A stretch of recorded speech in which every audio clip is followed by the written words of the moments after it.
Hello, Sagittarius seekers. Welcome to February. Welcome to the shift. If you're new, my name is Morgane. Pleasure to have you. Okay. What do we have for Saggies? My beautiful seekers with Sagittarius energy, or cross watchers, or intuitively guided for this coming month. Show me guidance and truth for this coming month, please, for Sagittarius.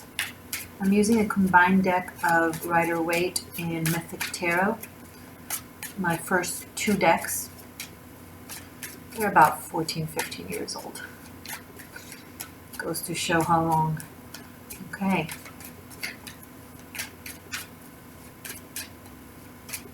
Sagittarius, you're normally not this quiet. You can always count on the Saggy readings to be super upbeat, energized, movable, dynamic. But I think I'm tapping into those of you out there who have one eye closed, one eye open, on the tip of your arrow, holding your breath, waiting to shoot. Don't actually actively shoot anyone, it's a metaphor.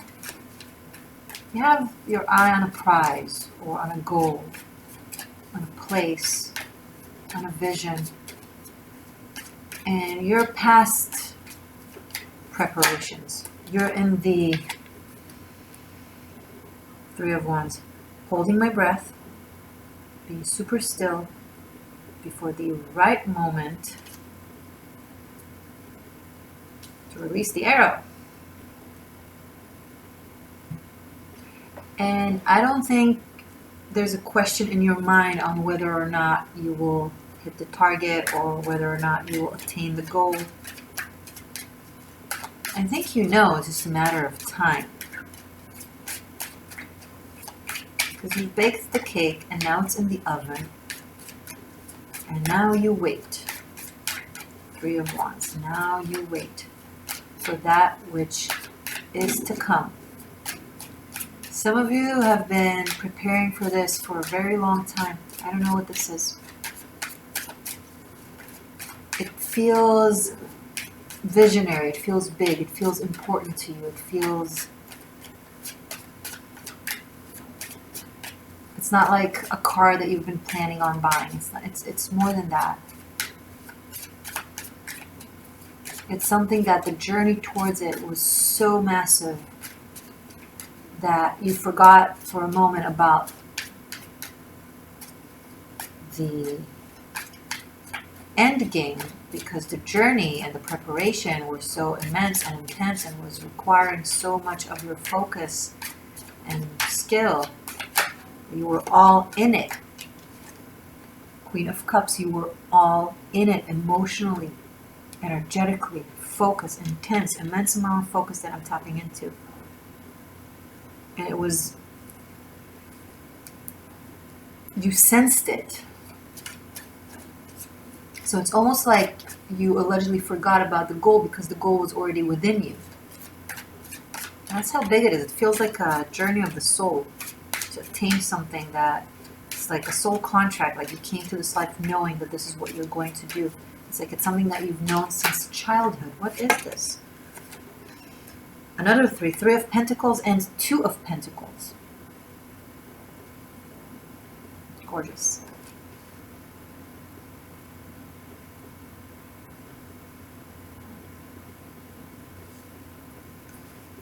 What's with the doubt? What's with the dilemma?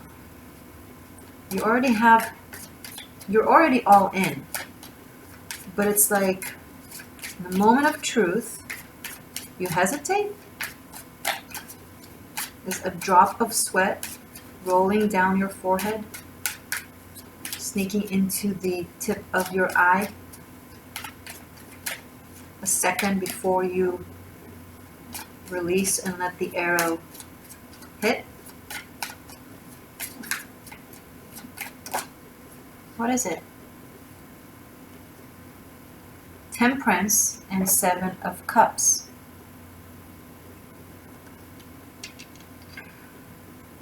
Once I have it, what will be then?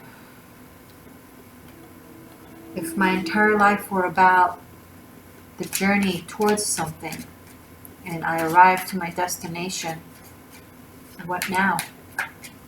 What will I dream of now? What will I fantasize of now? What will I work towards now? What will I manifest? What will be the magic craft? It will unveil itself to you once you get to that place. And then the view from the top of the mountain will show itself. And you will see the next step, and you will see the next path. But first you got to get there. Because right before the tip of the hill, you can't see anything. You've got to get to that overview. It's like you're right here. You went through all this and you're right there. And you're thinking to yourself, what if I get there and there's nothing there? Well, you'll find out, and it's impossible to not have anything there. It's the mechanics of nature, right? Nature's equilibrium. Where there's a hilltop, there's a valley. When there's an overview, there is a view.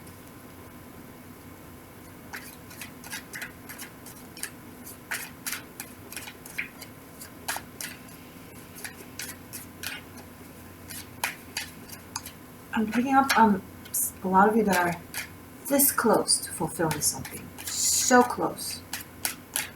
So close, Sagittarius. You can taste it.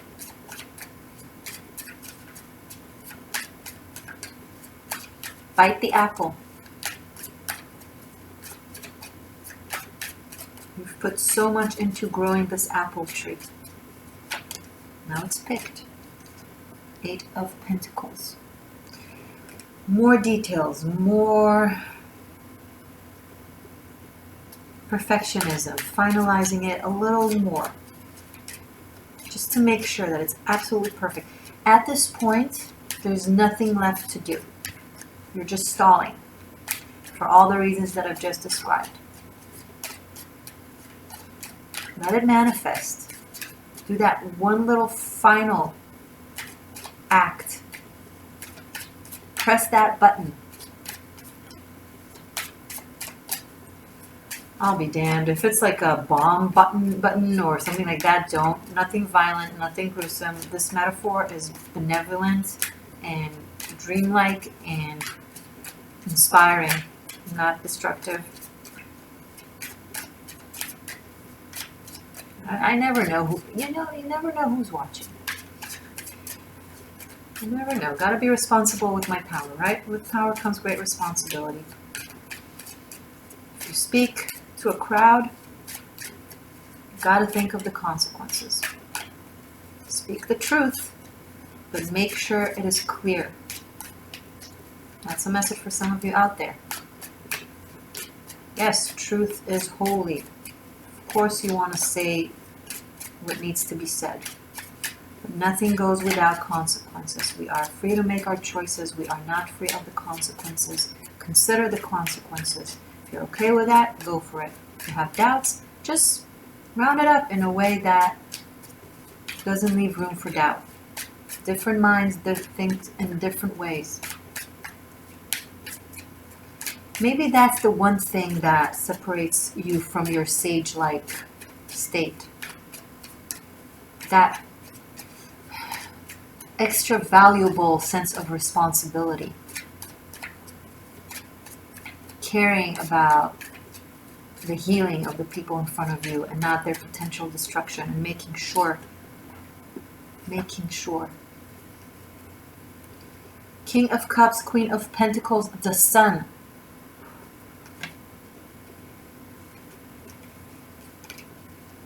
King of Cups, Queen of Pentacles, the Sun.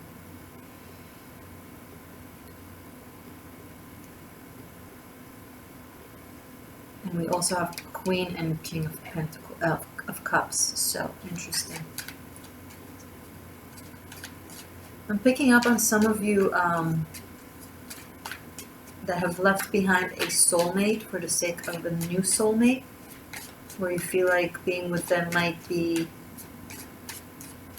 more aligned with your purpose, with your goal, with your future, with your heart, who you want to become.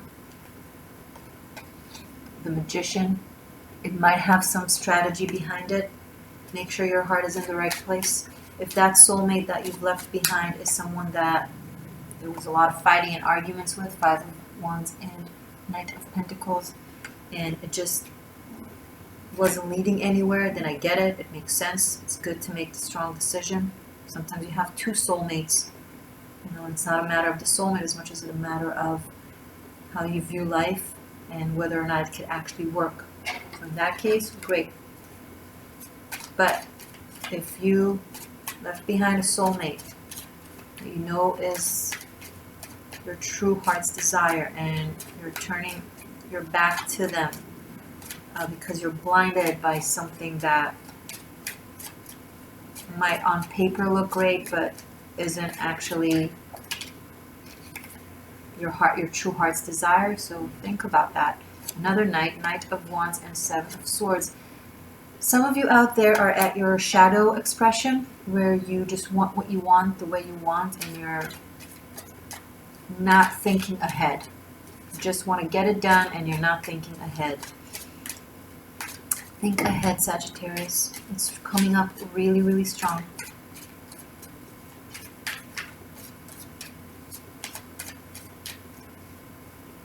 Enough cards. More than enough. Huh?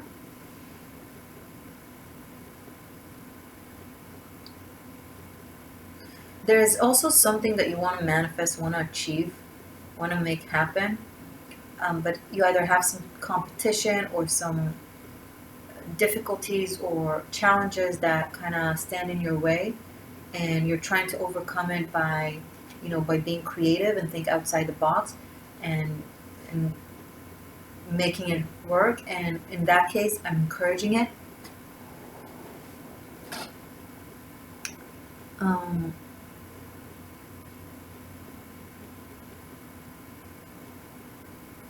Some of you are putting down your own fire, where you are overthinking something that you're passionate about. So some of you are underthinking, some of you are overthinking. I'm sure, I trust you to know which one you are. If you're underthinking, think a little longer. If you're overthinking, think a little less.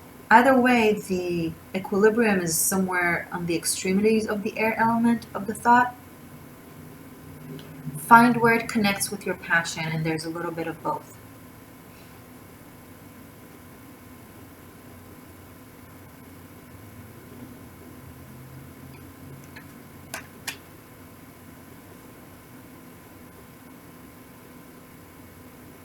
Some of you are in between relationships where you're pondering over making amends and starting anew, or reaching out to someone that there was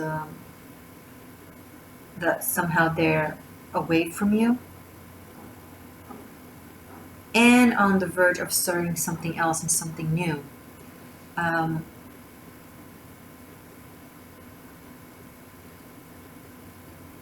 Reach out, maybe. That's just an advice, a possibility, up to you, to the person that you feel like you have to, that you're letting go of, but you're not sure of it, for a resolution or for closure, and see how you feel and see what they say and see what comes out of it, and that will allow you to know more where it stands and make a more accurate decision in regards to the new person, yay or nay kind of thing.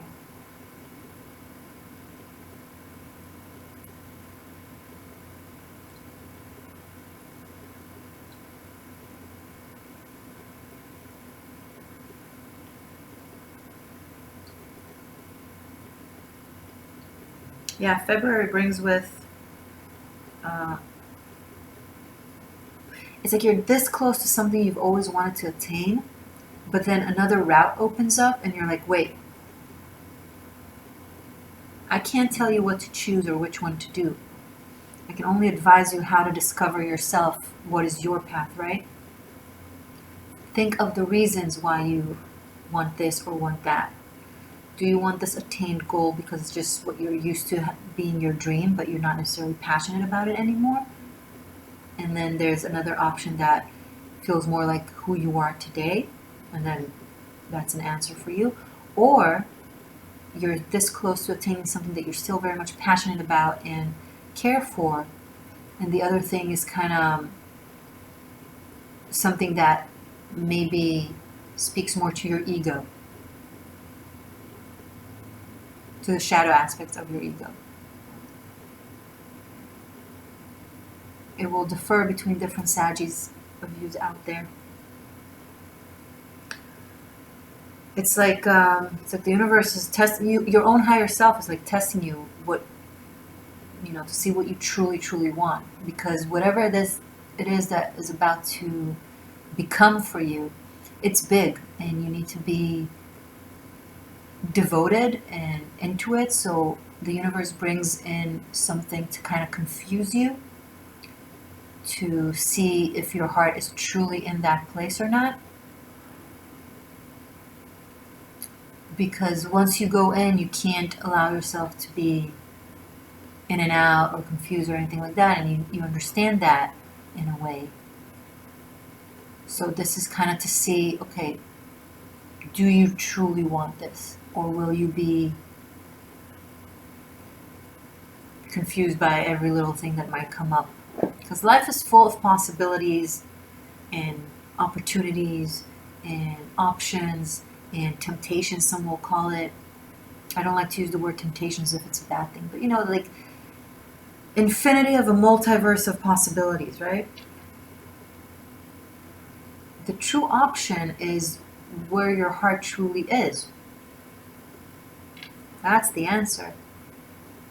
So it's not like a test of, trying to punish you or confuse you. It's to show yourself. It's an opportunity for you to truly feel if you truly want this. If it's a person versus another person, when you close your eyes, who do you see? Who do you constantly think of and yearn for, regardless of the logic? And if it's not a person, if it's a life path, if it's a career, what makes you truly joyous? What makes you really, really happy to get up in the morning and go out and do?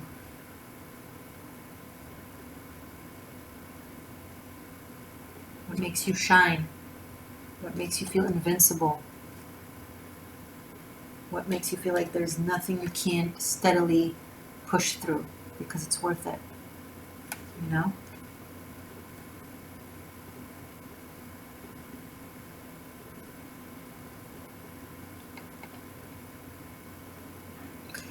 Okay, I will continue this in the extended. Links are below for the extended and for ways of contacting me and for all my services, from booking a reading to tarot masterclass, karmic shift and liberation special on Vimeo. And I just opened a Patreon page. I'm going to do a rune reading, so stay tuned. I just opened a Patreon page where you can join and have all the content from Vimeo and extra VIP content on a monthly subscription. And you become part of this new community that I'm building. I'd be happy to have you there, but you can still have my content separately on Vimeo if you prefer that. Still available. So check out the links below and see what works for you. Let's have a message for you from your runes, please, for February, and then I will also finish up with a spiritual message and guidance from the major arcanas, Rider-Waite. Runes for Sagittarius, please, for February. Message for Saggy. What do they need to know, please, from the runes? Okay. Kenaz.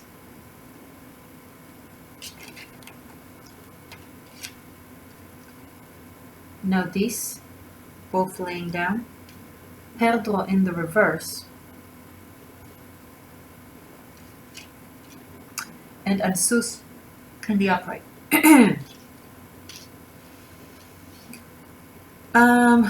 There might be a secret coming out about a betrayal, about a lie, about someone being in and out of something, not fully truthful, something painful, and sorry, And I'm picking up on a confession or a conversation or apology or resolution or just an explanation of some sort. The Unsus and the upright, the fact that it's the last rune, it's very positive because it means that both you and the person that you're speaking with are tapped into their intuition, into their wisdom, into their emotional maturity. So it will be a benevolent conversation.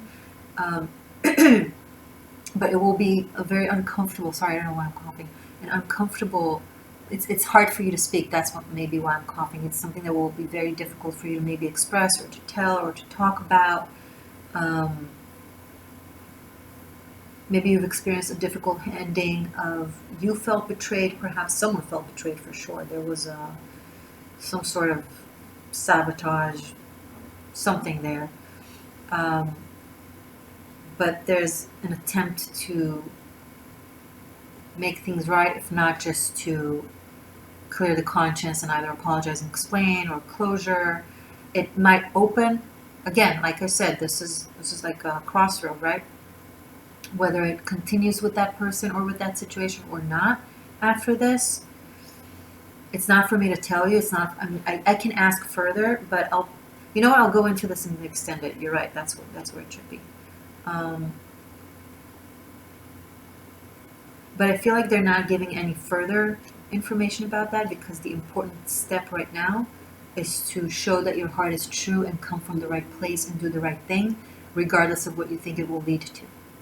That's what it is. It's some sort of test.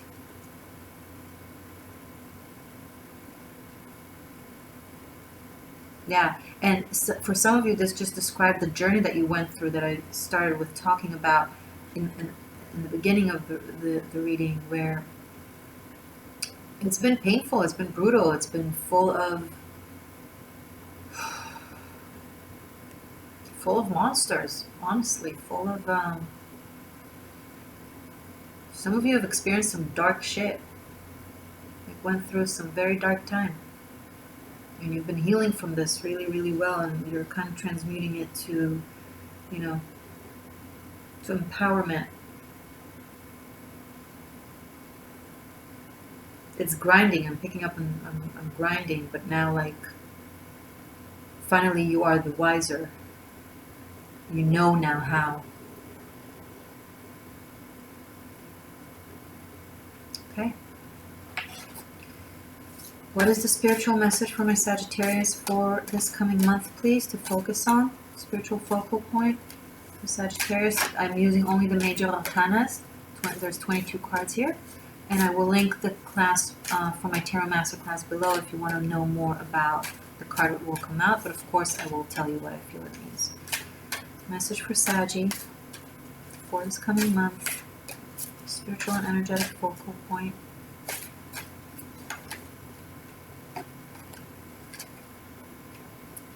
Double Temperance. Wow.